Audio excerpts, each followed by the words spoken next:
Now that we have taken some time to look at the ethical theories and principles, we are ready to begin to apply ethical theories and principles to ethical issues in healthcare.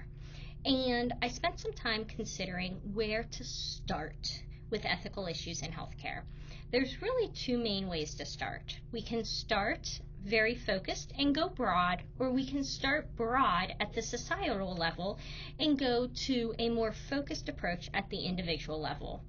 For the purposes of this course, I decided to begin at the societal level and look at ethical issues regarding health inequality and inequity, because at the root of a lot of the ethical issues, even at the individual level, there needs to be an understanding of inequality and inequity and how to respond to those considerations in an ethical manner. So when we're taking this broad approach and looking at ethics from a lens of society, the first thing that we really have to address is health inequalities and health inequities. And you may have heard the terms equality and equity used interchangeably. However, these are two very different terms that have very different meanings. And we're going to spend a lot of time this week talking about those terms and their meanings, because until you can understand the difference between equality and equity, you're going to struggle to understand the ethical impact that these terms have. So, I'm going to give you a brief overview right now so that as we enter into the content, you have a high-level understanding that I can expand upon. There is a picture on this slide on purpose. On the left-hand side, all three individuals have the same height of stool. That is equality, equal, the same. They have the same stools that are all the same height. However, the fact that they have equal stools doesn't necessarily mean that they can all see over the fence. Equity, therefore, is giving people different resources so that they can achieve the same goal or outcome. In this case, the outcome is being able to see over the fence. So while one person may not need a stool at all, another person may need a stool of a certain height, and the third person may need an even higher stool. So when you think of equality, think of the same, being given the same. When you think of equity, you're thinking more of the outcome, and that the outcome, that while people may be given different, that way they can reach the same outcome.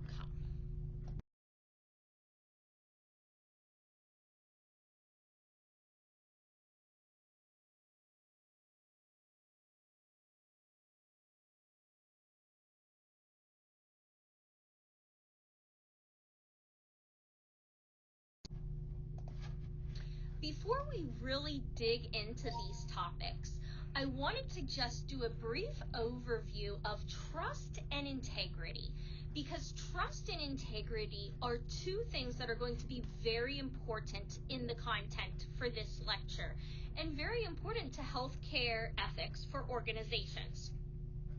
Trust is a multifaceted virtue that serves as an umbrella over the values of the organization.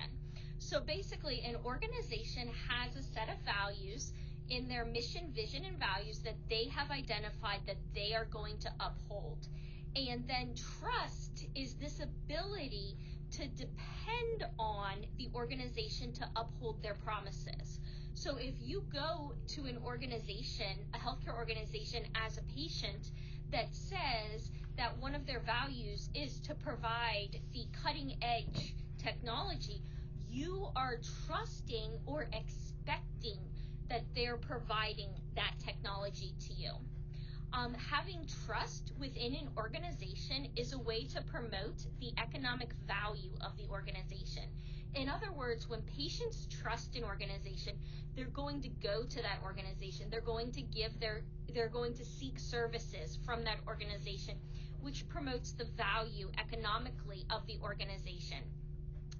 Trust allows strategic alliances, teamwork, and productivity. And that's trust at the organizational level, but also trust between employees, between departments, between units, between specialties, that those working can trust each other to do their job appropriately and follow the values of the organization. Trust creates a positive work environment and promotes empowerment, autonomy, and job satisfaction. And while this may seem straightforward and a review to some of you, I did just want to briefly go over this. Some people get trust and integrity confused. And while trust is this ability to depend on another, integrity is really what's within you that allows others to trust you. Or integrity is what's within an organization that has high integrity, and that's what allows patients to trust the organization. So integrity is doing the right thing even when no one is watching. So it's the good and right behavior. It's this level of consistency between what you say you do and what you do. And so it kind of makes sense. If you have this consistency, then somebody's going to trust that you're going to do what you say you do because you've demonstrated that. Integrity involves maintaining a mindfulness of the relationship that you have with others, whether it's you, the individual, or you, the organization. It involves listening to others and including or hearing all the voices. So making a well-informed decision and having a collective worthwhile purpose, the why behind what you're doing. And again, that's why people trust an organization with integrity. There is a worthwhile why behind things. So as we talk about these different areas of healthcare ethics, they're all going to relate back to building trust through integrity. When discussing health inequities and inequalities, a great place to start is with Healthy People. Healthy People identifies public health priorities to help individuals, organizations, and communities across the United States to improve health and well-being. Healthy People 2030 is the fifth iteration of Healthy People goals, and the goals developed in Healthy People 2030 are built upon the knowledge gained from the past 4 decades of goal development. The overarching goal of Healthy People 2030 is to break down health inequities so that all people have equal access to equal quality health care so that health outcomes can be improved for all. Within this larger goal are 5 sub-goals. The first goal is to attain healthy, thriving lives and well-being free of preventable disease, disability, injury, and premature death. The second goal is to eliminate health disparities and to achieve health equity and attain health literacy to improve the health and well-being of all. The third goal is to create social, physical, and economic environments that promote attaining the full potential for health and well-being for all. The fourth goal is to promote health development, healthy behaviors, and well-being across all stages of life. Finally, the fifth goal in Healthy People 2030 is to engage leadership, key constituents, and the public across multiple sectors to take action in designing policies that improve health and well-being for all. The common thread weaved throughout all 5 goals of Healthy People 2030 is improving the health and well-being not of some, but of all. The way we are going to achieve the Healthy People goals is through promoting health equity for all and making sure that there is nothing unjust or unethical preventing one group or another from having access to health and health care. As we review the ethics of health equity and equality, I want you to use Healthy People 2030 as a backdrop. However, before we can dig deeper into this topic, I'm going to pose some basic questions that we will have to grapple with on the next slide. The first question that we really need to be able to answer when looking at health inequalities and health inequities is, what is health? And I recognize that all of us come to the table with a background in healthcare. However, as we're going to discuss on the upcoming slides, defining health may not be as easy as you think, and how you define health is going to impact health equities and health inequalities. So I know I already briefly discussed what are health inequalities and what are health inequities. But to make sure that everybody has a strong understanding of this, health inequalities have to do with if people are being given the same resource. So in the picture on this slide, there are bicycles. Equality is that all individuals receive the same bicycle. Equity, on the other hand, is the fact that individuals may get different styles of bicycles, but each individual gets the bicycle that is most appropriate for them and gives them the outcome of being able to effectively ride the bicycle. We're going to talk about why some inequalities are also inequities. So why is it sometimes when people are not given equal treatment that they don't have equal outcomes? We're then going to look at how do we measure inequalities and what is the best way to eliminate inequities. And we're going to find that equality, giving everybody the same thing, may not always be the best way to promote equity or the desired outcome. So let's dig into this a little bit further. What is health? We're going to look at health from both a narrow view and a broad view. So if we look at health through a narrow lens, health is defined as a normal functioning that is the absence of pathology, either mental or physical.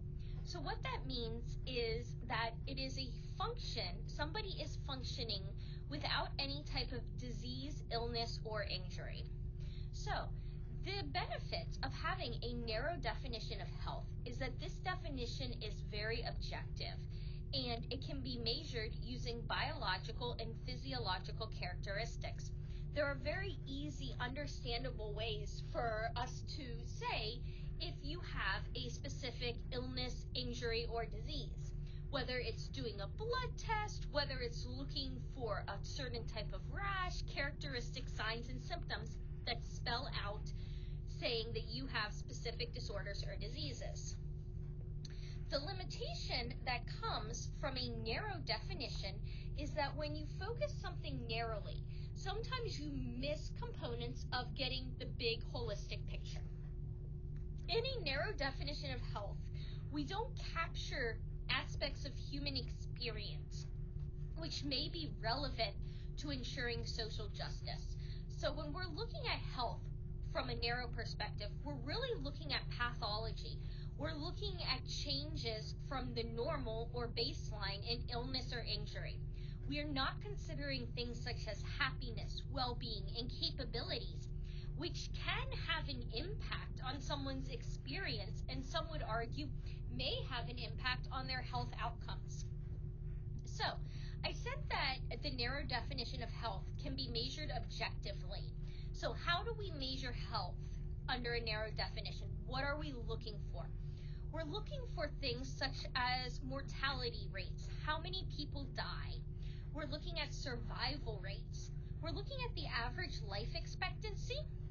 We're looking at the incidence of disease, how many cases of the disease are there, and the prevalence of disease across the population. How common is this disease?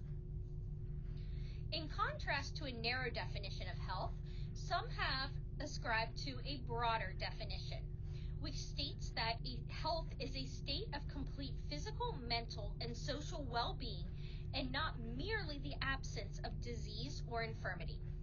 The benefit of this definition is that it does capture the human experience that a narrow definition does not capture. However, we now have a limitation of no longer being objective, but being highly subjective, because it's very difficult to measure and compare things such as happiness, well-being, and capabilities, because the definition of happiness and well-being is going to fluctuate between individuals. So, how do we attempt to measure health using a broad definition? We're going to look at physiologic indicators, things such as height, weight, blood pressure, body mass index, heart rate, glucose levels. We're also going to look at presenting symptoms. We're going to look at how people self-rate their health status. We're going to look at how people rate their sense of well-being. We're going to look at the connectedness with social interactions with others, as well as an individual's productivity. So, when we try to define health, really the challenge is that different populations have different health belief systems. Different populations value different things and consider different indicators of what makes somebody healthy. Therefore, in scholarly work, authors often express international health inequalities in terms of adult or infant mortality or life expectancy. So if we're going to compare the health of populations, most scholars are going to look at saying who is healthier based on adult and infant mortality rates and life expectancies. There are some challenges with this. One of the big challenges is that some populations collect this information in a haphazard manner. So you might not have the most accurate information available to you.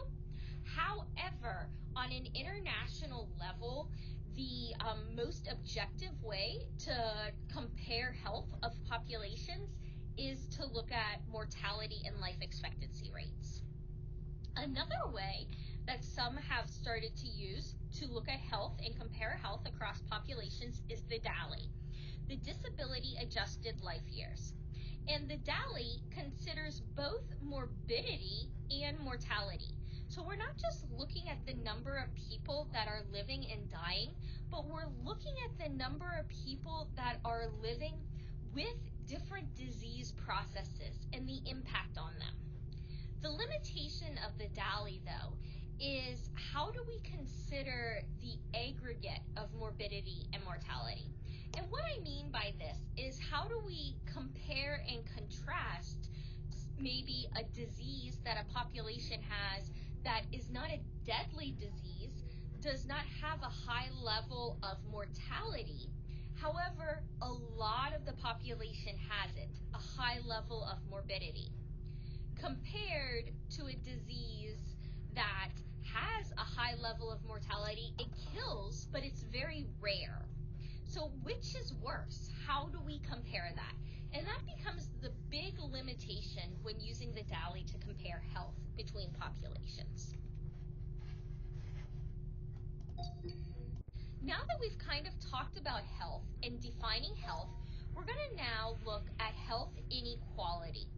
And when we talk about inequality in health, we're really looking at one of two things. We're either looking at the variation in health across individuals in a population. So we're comparing health across individuals. Is my health equal to your health? Are we equally as healthy? Do we have health equality? Or we're looking at the difference in the average total health between two populations. So does population A have a health level that is equal or the same as population B? So when you hear equality, think equal. Are they the same or are they different?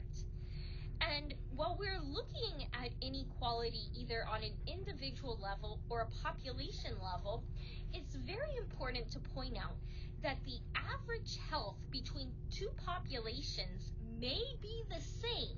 Two populations may have the overall same health, but one population may have greater variance between individuals.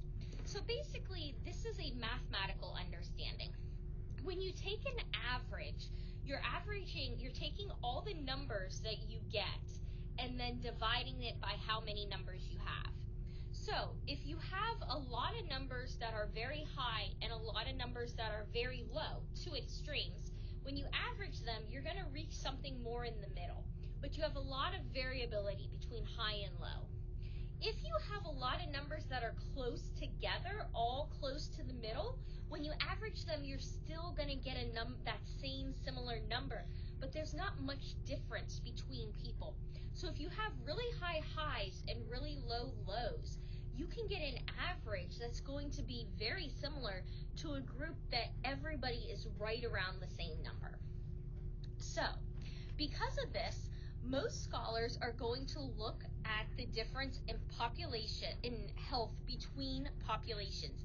Even though there might be differences between individuals, big differences between individuals, they're going to get this broad view of health between populations.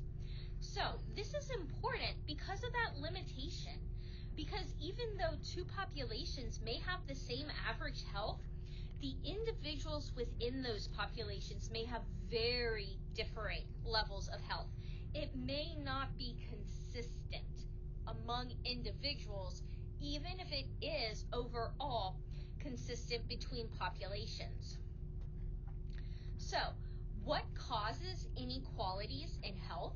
Why might one population have different health than another? So, we're going to kind of talk about things that might cause inequalities. A great example is any type of international military or economic exploitation. So if you have one population that has been exploited by military or economic forces, that population is going to have an inequality that the other population did not have to deal with because they were not exposed. Another cause of an inequality might be unequal distribution of the economic resources. So you're not getting the same resources to you. So there's inequality based on the resources that are available. And inequalities can result from historical patterns of injustice based on given to a specific race, specific gender, specific ethnic group.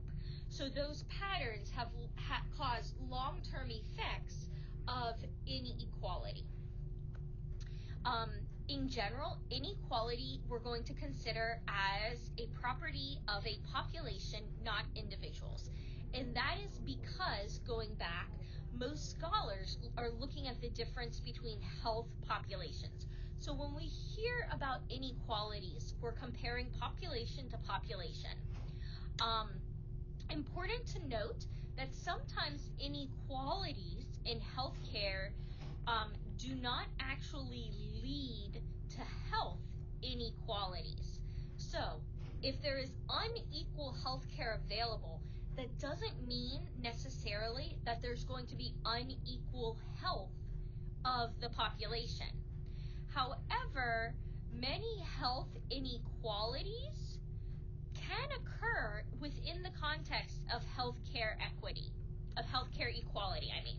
So, while there may be equal access to healthcare, healthcare equality, equal healthcare available to people, many people may still have inequalities in their health. Their health may not be the same quality, even if the same resources are available to them.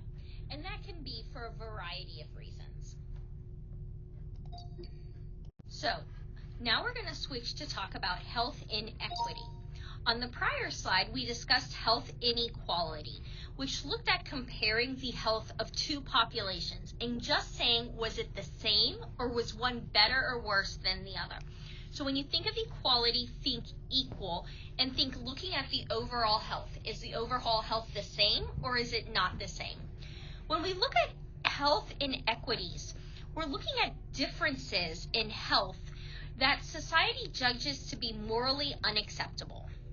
So, almost all health inequities are, by definition, health inequalities, which means that almost all differences that are morally unacceptable are going to be differences that cause lower health. So if you have a difference that's morally unacceptable, the likelihood is that part of the reason it's morally unacceptable is it decreases health. So if it's morally unacceptable, it's an inequity. If it decreases health compared to the other populations, it's an inequality. However, not all inequalities are inequities. So in other words, not all variation in health is the result of a morally unacceptable social injustice. And the example that our textbook uses is skydivers. if you were to take the population of skydivers and compare them to the general population, and you're looking at mortality related to falling from heights. So you're going to have what portion of skydivers die from falling from a high height compared to what portion of the general population dies from falling from a high height. In skydivers, you're going to have most likely that there are more skydivers than the general population that die from falling from a high height. That's a health inequality. The mortality rate is different. However, the fact that more skydivers die from falling from a high height is because of a recreational choice they make, not a difference that society would judge to be morally unacceptable. Therefore, it is an inequality in health, but not an inequity. So, how do we determine if an inequality in health is an inequity? Moral judgments are based on our beliefs regarding justice, fairness, and the distribution of social resources.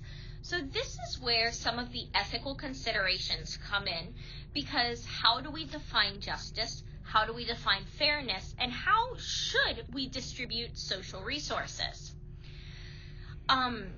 Health inequity can be in reference to the relative social position of different populations. So really looking at what is the position in society of this population compared to how this other population is viewed in society. And considering if there is therefore a structure within society that is unjust. Is there a way that society is being balanced that is unjust, where people are being judged or treated differently in a manner that is unequal or unfair or unjust? Usually we think of things such as being treated differently based on age, based on race, based on gender, based on sexual orientation, based on religion. Those are the kind of things that we're talking about that have some level of social injustice with them. So, moving forward, inequality, unequal. The two populations have unequal health. Inequity is that the difference in health is caused by some moral social injustice. So, how do we measure inequalities? If we're going to say there is a difference in health across populations, we need to know how we're going to measure that difference in health across populations. So, the first thing that we have to do is we have to say, what are our populations? So we know that inequalities are differences between groups of people. Those groups of people are our populations. When we're looking for inequities, we're really looking for populations that differ from each other in some way that is socially or morally important. Because if there's not a social or moral component, then you're not going to have an inequity, because there's not something that's socially or morally unjust. So we're looking for the social or moral component. If we're going to compare populations, we need to have a comparison group. The comparison group will explicitly serve as a reference so that we can compare other populations to them. So this is kind of our reference point. What are we going to compare other populations to? And while it's our reference point, implicitly, it's also our achievable target. So this is the reference, but it's also our goal of where we want populations to be at. So what are we going to compare to determine who has better, worse, or equal health? We might compare subpopulations to the total population. We might compare subpopulations to the population that we consider to be best off. We might compare subpopulations to the population that we consider to be most socially advantaged. And we might instead look at an independent target rate. So when I say subpopulations, if we are looking at a population, we always have to have a subpopulation, because if we're comparing the entire world, there is no comparison group. There's nothing to compare them to. So if we are comparing populations such as different ethnic groups in the United States, then we could compare them to the total population of the United States. We could compare the different ethnic groups to the one that is deemed the most well off, compare them to the one that is deemed the most socially advantaged, or we could compare for an independent target rate. So you might see things like a target rate of a certain life expectancy, or a body mass index between a certain range, or blood pressure under a certain number. And when we're looking at the best off population, or the most socially advantaged population, socially advantaged in this country is usually going to be the non-Hispanic white population. The best off population, we're going to look at what are those specific things we're looking at. And if we're looking at blood pressure, for example, then we're going to look at the population, what population has an average blood pressure that is most closely related to the medically ideal blood pressure. A target rate then would be looking at what is that ideal blood pressure and how do the different populations meet it. So I hope that helps you kind of understand comparison groups. The last thing we're going to look at is how are we going to measure these differences. And differences are usually measured as an average or a ratio. So you might see the rate difference, which is abbreviated as RD. The rate difference is the number resulting from subtracting the numeric measure of one group's health status from the other. So what is the actual difference between health statuses? What is the rate of health difference? Subtracting one group from the other. The rate ratio, on the other hand, is a comparison. It's a ratio from dividing the measure of one group's health status by the other. And so while both of these things give you information to compare the health status of two populations, there really is no one consistent standard for how do we compare the status. Do we look at the raw numbers, the raw difference, how big is the difference? Or do we look at the ratio of the difference for every person in this group that has this disease or illness or disparity? How many in this group have it?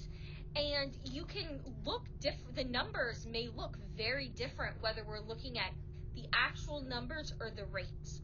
So there is debate back and forth as to which one should be used.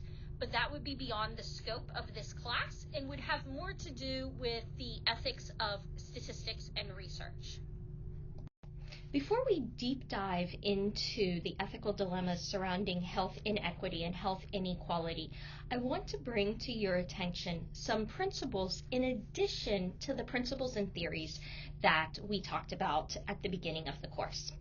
If you recall from the beginning of the course, we talked about deontology and we focused on Kantian ethics.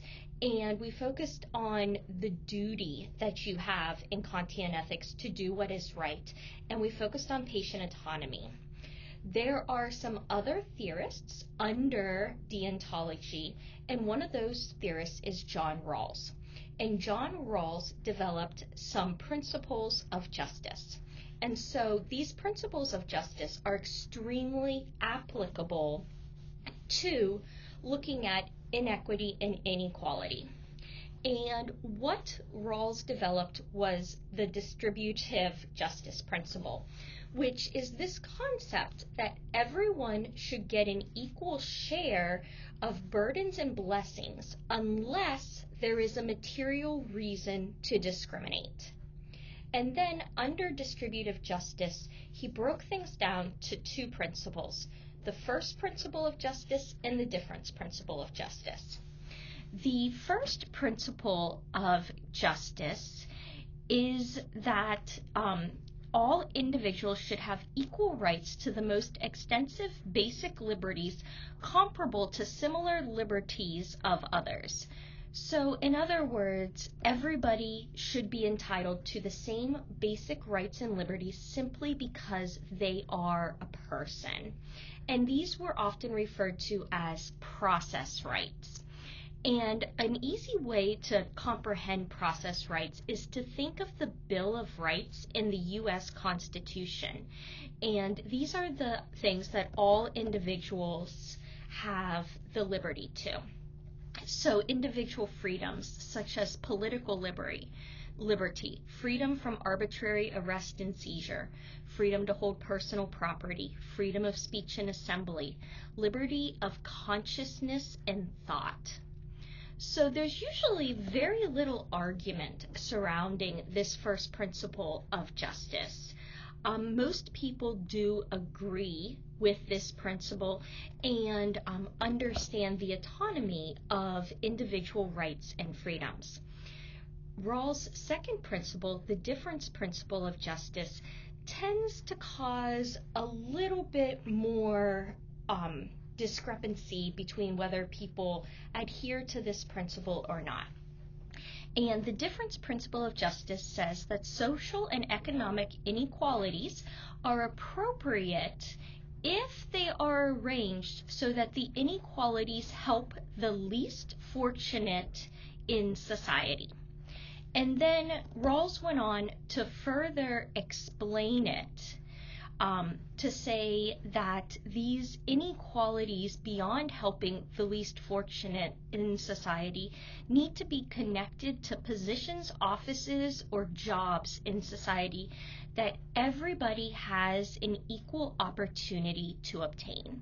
So inequalities based on your job or position should be jobs and positions that we all have access to. Basically, the idea is that everyone can choose to attempt to achieve this job. Nobody is denied access because of who they are, what they believe, on the grounds of any of those basic rights and liberties.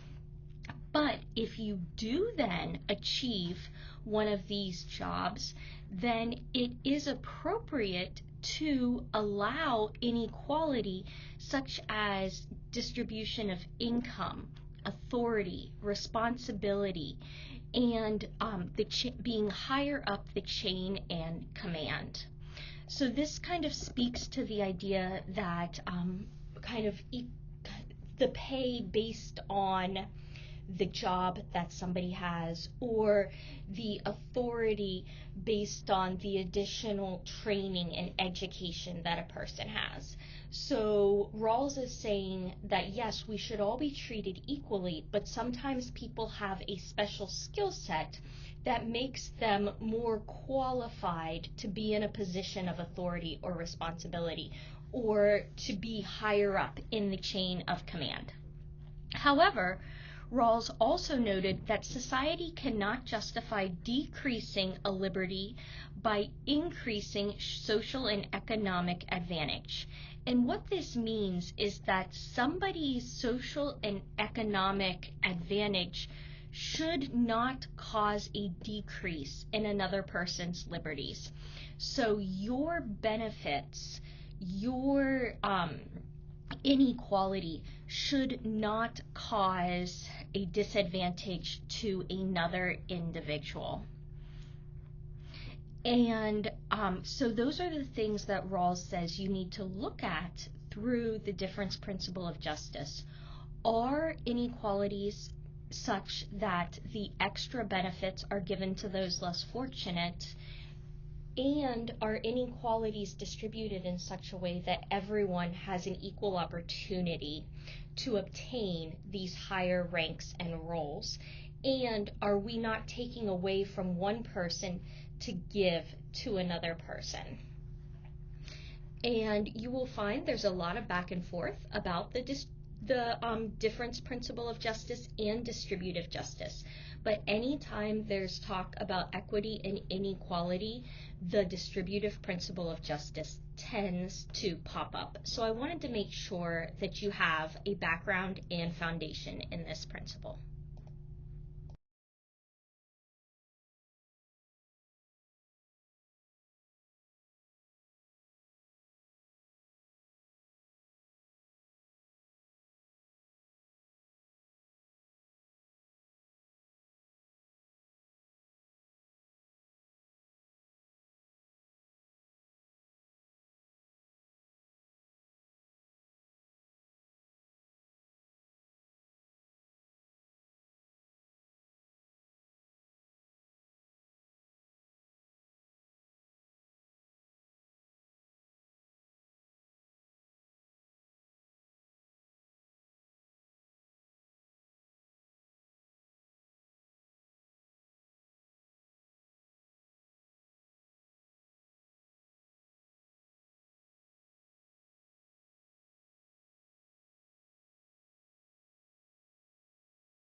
As I alluded to on prior slides, the difference principle of distributive justice is not as universally accepted as the first principle of justice. And while the difference principle of distributive justice may sound like an excellent concept at first, it's very important that we do not take principles at a first glance, but that we really dig into what they are saying, because there's a reason that theories and principles are theories and principles and not laws.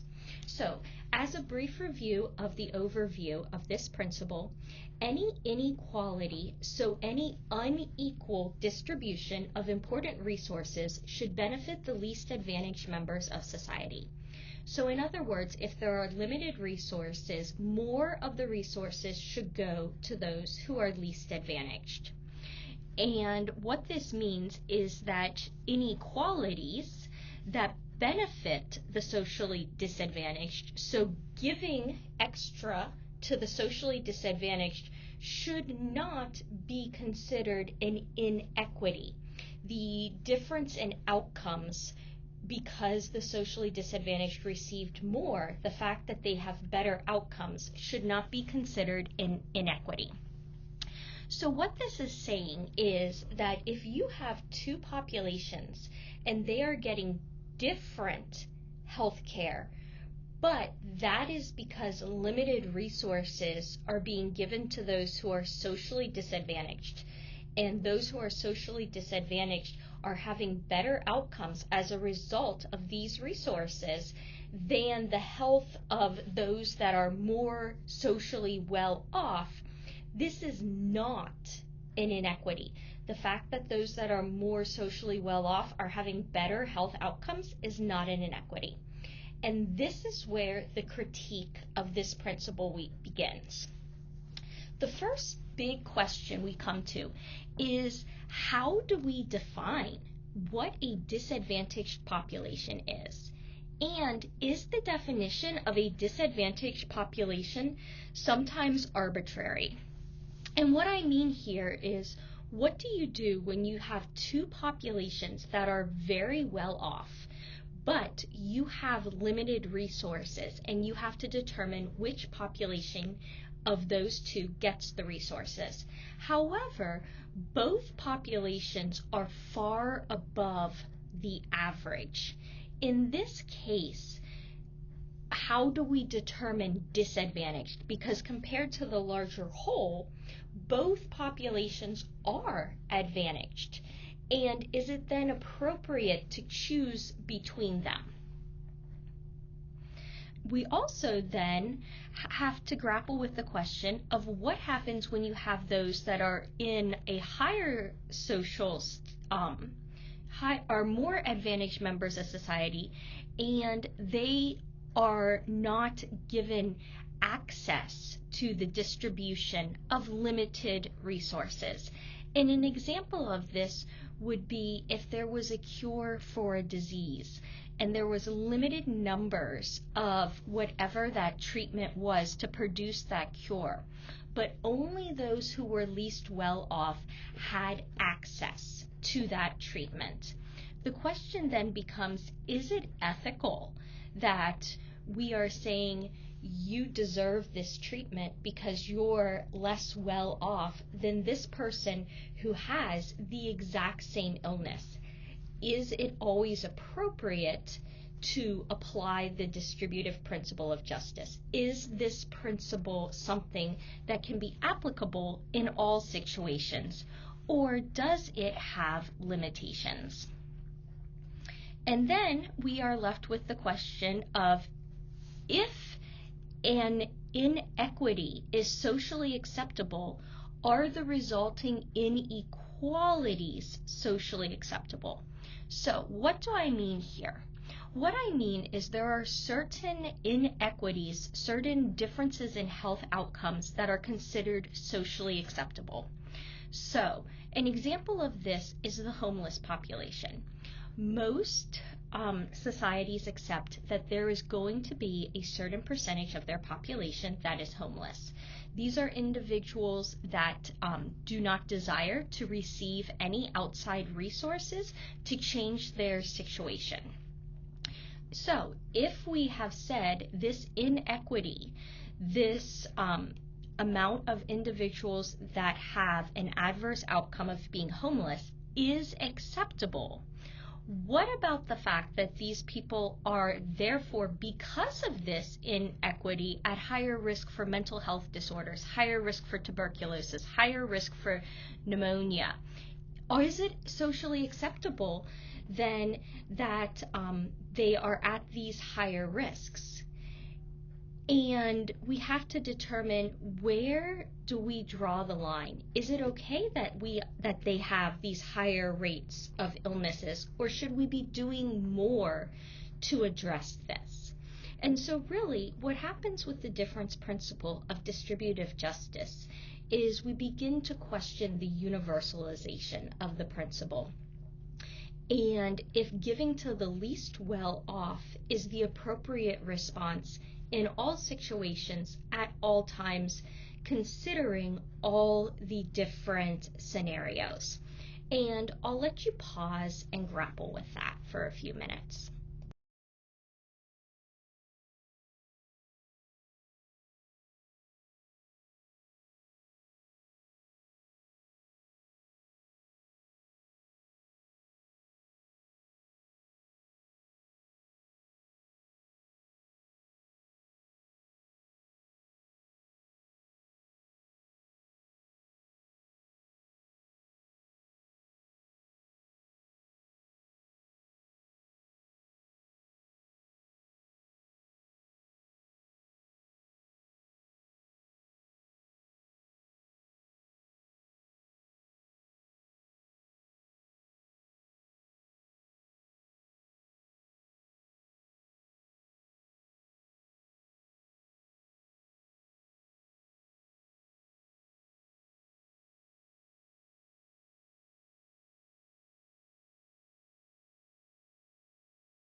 So we can look at inequity through the difference principle of distributive justice, which has limitations that we discussed. The other way that we could look at health inequities is to look at causes and consequences of inequality rather than the populations. So when we're looking at inequality across populations, so unequal health across populations, we can consider, rather than who are our populations, what caused the unequal health? And what is the consequences or the outcomes of unequal health? So, when I say things like what caused something, that should be making you think of deontology and it's your duty and doing the right thing, the cause. When I say consequences or outcomes, you should be thinking of utilitarianism at this point, or the greatest good for the greatest number. So, just to make that connection back to the principles. So when we're considering causes and consequences that resulted in the inequalities, that is saying that not the patterns of inequalities are wrong. So not the fact that the inequalities exist, not the patterns is what makes them wrong, but what was the cause and the consequence that caused the inequality? Was that systematic? Was it avoidable? And was it unjust? So a health inequality is inequitable then if it is systematic, avoidable, and unjust. So let me put that into different words for you. What that means is if there are differences in health between two populations, the difference in the health, which is an inequality, is only in inequity when the difference is systematic, the difference could have been avoided, and the difference is unjust. So, what do I mean by those three words? Systematic. That means that it consistently affects the population and is not just the result of random variation. So, is it something that is regularly occurring that's not just random? It's occurring for a purpose, it's occurring on a pattern, it's occurring for a reason. It's not just the random chance that something happened. When we look at avoidable, we look at if something is technically avoidable. Is there a successful means of reducing the inequality?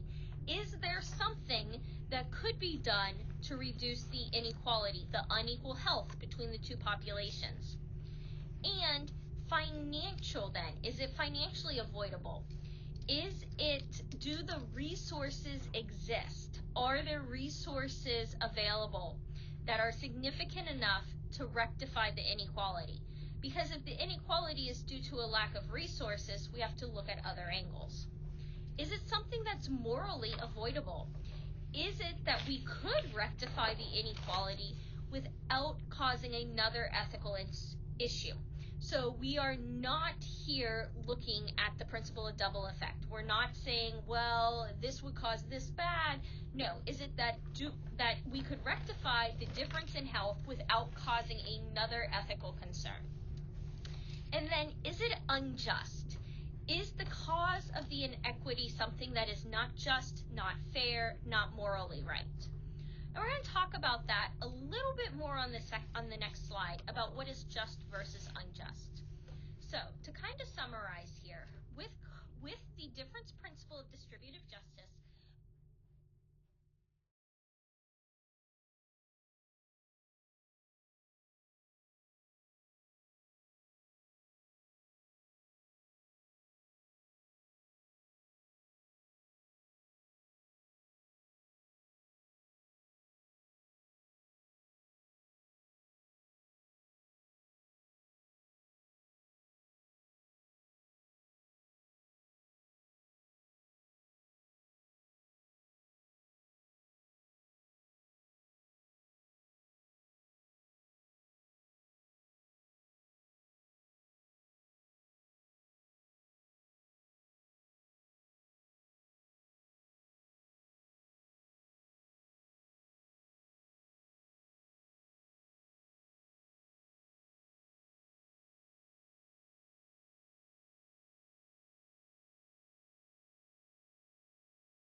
We're going to continue on with this discussion of causes and consequences by focusing on what exactly are these unjust causes or these socially unacceptable causes when we're looking at, is a health inequality or unequal health within a population actually unjust, unequitable, socially unacceptable?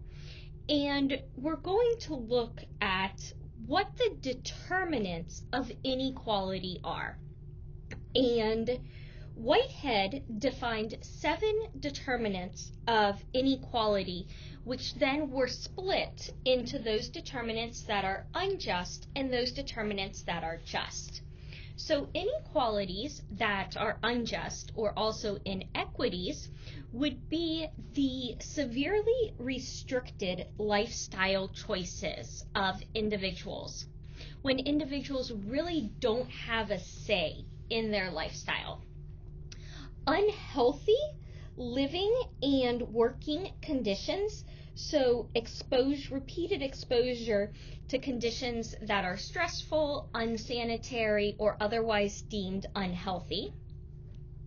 The inadequate access to the essential health and public services, and the tendency that those who are sick tend to move further and further down the social scale. Inequalities that are deemed just, or inequalities that would not be considered an inequity, would be things such as the natural biological variation between individuals. So things such as, what is your genetic predisposition?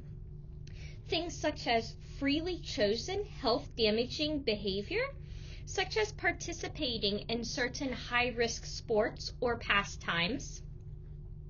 And then the transient health advantage or disadvantage of one group compared to another, when one group is first to adopt a health-promoting behavior and the other group chooses late adoption of this behavior, with the caveat that both groups had equal opportunity and ability to adapt the behavior at the same time.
So, kind of how we discussed some of the limitations of the distributive justice principle, we're going to consider some of the limitations of using the principle of justice to determine if health inequalities are health inequities. So, the first limit of this is considering the degree to which individuals can freely choose to engage in behaviors. Because if you remember from the left-hand side, freely choosing health-damaging behaviors is not an inequity. However, a lot of research indicates that individuals that are of lower socioeconomic status tend to engage in higher risk-taking behaviors, which therefore leads us to question if possibly these behaviors are less freely chosen than one would first assume. Another limit is that according to justice, inequalities that benefit the socially advantaged are inequitable and should be remedied. So therefore, we're saying that if there is an inequality that is helping those who are already ahead, they should not have further help or get any more advantage. And the question becomes, is it ethical then to withhold the advantage from somebody who has additional advantages in other areas? Another limitation is the idea that many health problems have multiple etiologies, and it's really difficult to isolate one causative factor. So when you look at this left-hand side, we're saying, was the inequality in health caused by one of these 7 factors? And sometimes the inequality may not be caused by just one factor.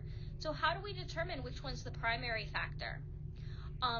We then have to ask if moral judgments of inequity are entirely dependent on the outcome of statistical analysis. So if we are looking at the inequality between 2 populations, we're using statistics to determine that. And then if we're considering inequity, if there's inequities between these populations, should statistics be a very analytical, objective, mathematical formula? Should that be what we're using to address these very subjective concepts? And then finally, if everybody is subject to a certain level of health inequality, is encouraging equity, because then we want equitable care, but we all are at a level of inequality, is that promoting self-interest or is it promoting social justice? And if it's promoting self-interest over social justice, then is it ethical anymore under most ethical theories? So we kind of get ourselves almost in this loop of, okay, we're doing this. Is it really freedom of choice? Is it really something people can have control over? Is it really something we can measure? And then when we're trying to figure out what's best for society, are we really actually, though, looking at our own self-interest?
So at this point, we have talked about inequality in health or different health outcomes. We've talked about how we measure inequalities in health. We've talked about inequity in health outcomes and how inequity has to do with inequalities that are a result of a social injustice. We've talked about, do we define social injustice using the distributive principle of justice, or do we define injustice based on causes and consequences? And now we're really going to come to this underlying question of how do we reduce or eliminate health inequalities? And while we probably all wish there was an easy answer to this question, one of the reasons that we have to grapple with this question is because of the ethical undertones that this question itself presents. And if we go back to the very beginning of the lecture, we recall Healthy People 2030, and that we really have this goal of improving the overall health and wellness for all. So how are we going to do that in an ethical manner? And I have a couple of things for you to think about as you prepare to head into the discussion boards. The first thing that we need to think about is the relationship between equal treatment and equal outcome. So there's the concept of horizontal equity, which is saying that there is equal allocations of resources across a population. Everybody, regardless of their social or economic status, receives the same resources in an equal amount. This then leads us to the question of if everybody has access to the same resources, can receive and does receive the same treatment, are unequal outcomes across populations an ethical concern? In contrast to horizontal equity, we can consider vertical equity. And vertical equity is more in alignment with distributive justice, which says the allocation of resources should be based on the level of need. Those with a higher need receive more resources. The question here becomes, if everybody in the population has the same health outcome, is it unethical then that the treatments they received were unequal? So really, when we look at the relationship between equality of treatment and equality of outcome, we have to decide which equality is the ethical equality. Should everybody receive the same treatment as our goal, or should everybody having a similar outcome be our goal? Another area of consideration is leveling up or leveling down to achieve equality. And there's this idea of wanting to have everybody having this level of equal health. And while yes, we may be improving the situation for some to bring them up to a certain level of health, should we be decreasing the situation, decreasing the resources, decreasing the health of others so that they can meet in the middle? Is it ever okay to level up somebody's care? And equally, is it ever okay to level down somebody's care? And then we also have to determine if any population is more or less deserving of direct interventions than any other population. And this comes from research that shows that epidemiological evidence indicates that access to health care early in childhood has a profound positive impact on the health status of adults and on eliminating and minimizing health inequalities in adults. So therefore, we have to determine, is it ethically acceptable or appropriate to invest heavily in pre- and postnatal health care at the expense of health care later in life? And what I mean here is, with limited healthcare resources, is it better to give more resources early in life, knowing that we will have less resources to provide to the same people later in life, with the hope that the early interventions and early resources provide a greater long-term outcome? And I know I didn't really give you any answers in this PowerPoint, and that's on purpose.